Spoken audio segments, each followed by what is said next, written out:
Probably not, maybe. You had good feelings, family got together. Did you get enough Hallmark movies? That's sort of our running joke that this year my wife got me watching Hallmark movies and I got my 2 boys watching Hallmark movies. Trevor was in town, 31-year-old son Trevor, and one of his favorite gifts, we gave him Hallmark movie DVDs. There's a story about a Christmas celebration, a man and a woman. They were celebrating their anniversary around Christmas time. They were 60 years old, and a genie appeared to them because it was a big time in their life, the anniversary. They were 60 years old, and the genie said, I will give each of you one wish, whatever you wish for, I will grant that wish. The woman says, I'd really like to celebrate Christmas on a tropical island. And bam! They were on a tropical island, a beautiful tropical island, all-inclusive, and it was just wonderful. The genie said to the man, what would you like? He said, I'd like to celebrate this year with a woman 30 years younger than me. Bam! They were still on the island, but he was 90 years old.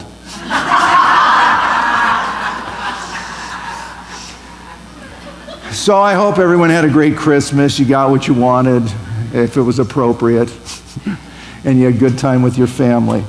We are talking now the I factor. How can I make a greater impact for God? And that's really not an ego-driven statement, but it's a God-driven statement. How can we take the blessings with which God has blessed us and bless other people? So that's what we want to talk about moving into the new year.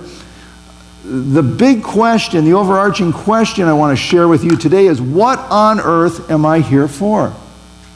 What's your purpose?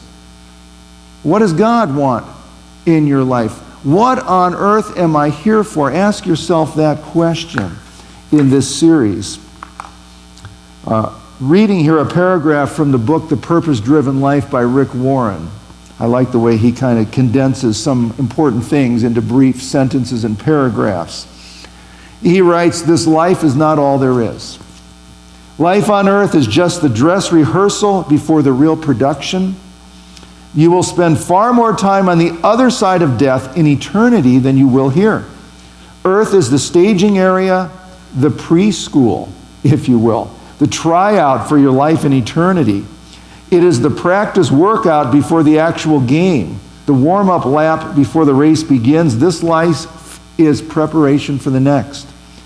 At most, you will live 100 years on earth, but you will spend forever in eternity. So, what on earth am I here for? When most people try to determine the meaning of life, they ask themselves questions that begin with themselves, like, what can I do? What should I do? What are my goals? What are my dreams? What are my visions? How can I pull myself up by my bootstraps if I need to do that? For God's people, a better way with this question is to begin with God. To begin with God, the great God who has created us, who does so much for us. There was a children's book written years ago about blue whales. How big is a blue whale, I think was the title. But it was talking about the immensity of the universe to help children understand that. And the book sort of went like this. The blue whale is the biggest animal on the planet, yet you could fit millions of blue whales into a hollowed out Mount Everest. And Mount Everest is huge, but you could put hundreds of Mount Everests on top of the earth and it wouldn't amount to much. And you could take this great big planet and put it into the sun many times over. And it went on and on and on about the stars and the galaxies and the whole universe as a way to get at the immensity of everything that God has created. And so we start with God. What on earth am I here for? We begin with God and what He's done in our life. A man comes to Jesus in the gospel reading, Mark chapter 12, a religious man who thinks he knows the rules and the laws and the things he's supposed to do. Actually, in the Old Testament, there were 613 rules, laws, and commandments. And I think this man comes to Jesus. He wants to figure out which is the one. Which commandment is the most important of all? Asked the man in Mark chapter 12, verse 28. And Jesus replies, and this is a great reply, and we've read this before and we've heard these words. The most important is this: listen, Israel, the Lord our God is the only Lord. Love the Lord your God with all your heart, with all your soul, with all your mind, and with all your strength. The second most important commandment is this: love your neighbor as you love yourself. In the Bible of the day of Jesus, the Old Testament, there were 613 rules, laws, and commandments contained in there. Jesus picks the one that he says this is so important: love the Lord your God with everything you've got. And then Jesus reaches into a different part of the Old Testament and says there's something else that goes with it. Love your neighbor as yourself. Jesus is one of the first religious teachers of his period that put those two together. What on earth are we here for? And the man begins to come to grips with that. It's not these 613 unrelated things, these difficult things, and you could actually go online and you could Google the 613 rules, laws, commandments of the Old Testament. You'll get a list of those. And they just go on and on about what you should do or shouldn't do in life. The big 10 commandments plus an extra 603 in the Old Testament. And Jesus gets it down to 2. Love God, love people. What's the mission of our church? Love God, love people. What are we on earth here for? Well, to love God and to love people. That's sort of a global kind of purpose for our life, to love God, to love people. But how do you really do that? With your neighbor, with your gifts, with your talents, with your heart, the things you love to do, with your personality, with your experiences. And that really is about loving God, loving people. Focuses down more clearly into this I factor thing I want to talk about the next few weeks. What has God given to you that you can give back to others?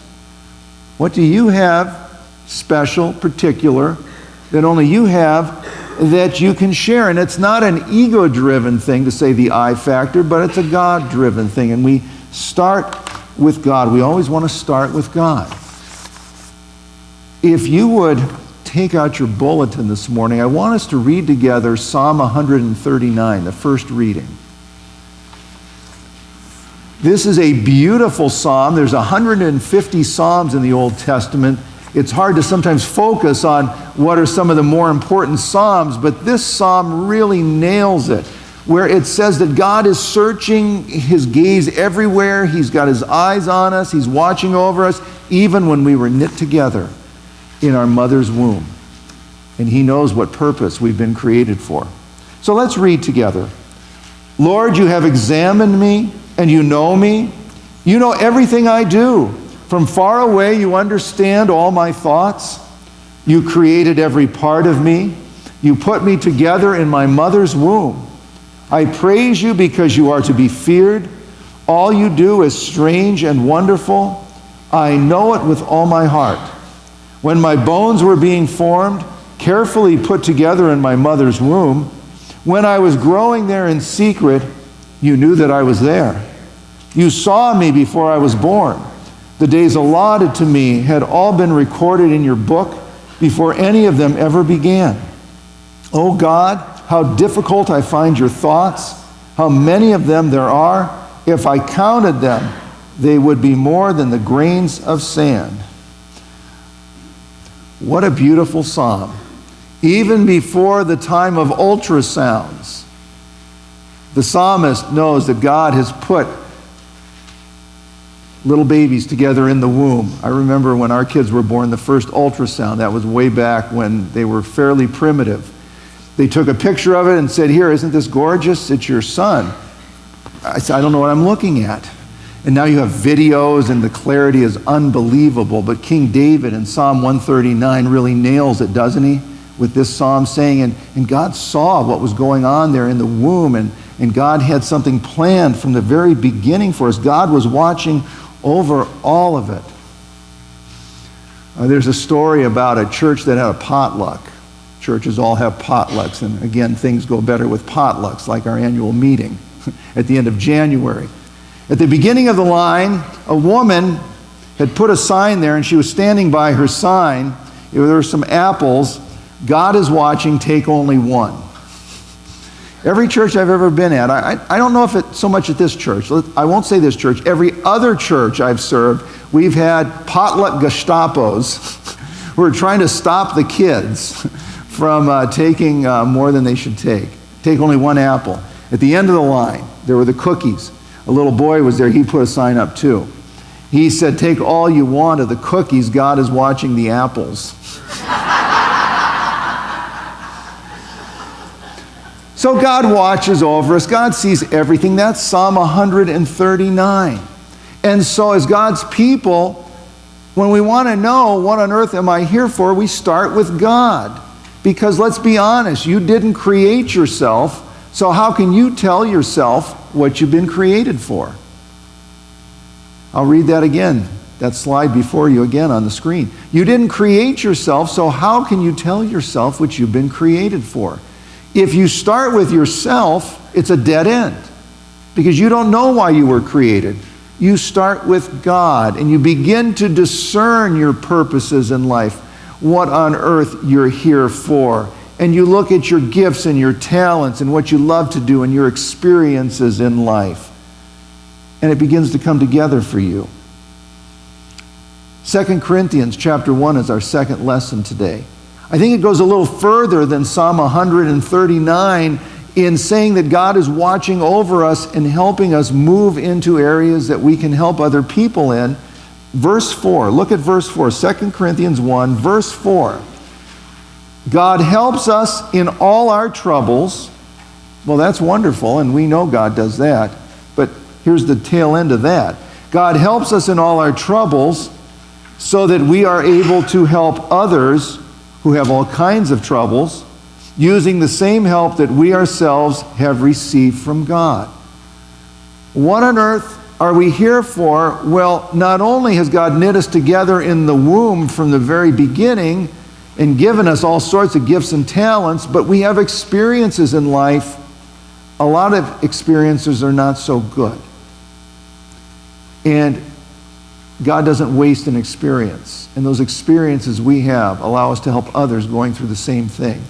For instance, if I know a person who has a bad habit of eating too many bananas, let's say, I can talk with the person and counsel the person and say, I'm sorry you've got this habit, you're eating too many bananas, and we'll try to work through it together. But if I have had the same issue in my life, I too, I've got a banana habit, I can help that person much better, can't I? And you know how that works in your life. When you've gone through something, you can help another person who is going through the same thing. What on earth am I here for? You see how God has knit us together in the womb very specially, and then God never wastes an experience in our life where we can help other people, where we've been going through something that maybe is not good, but God got us through it, and we can help another. As we move into 2019, we want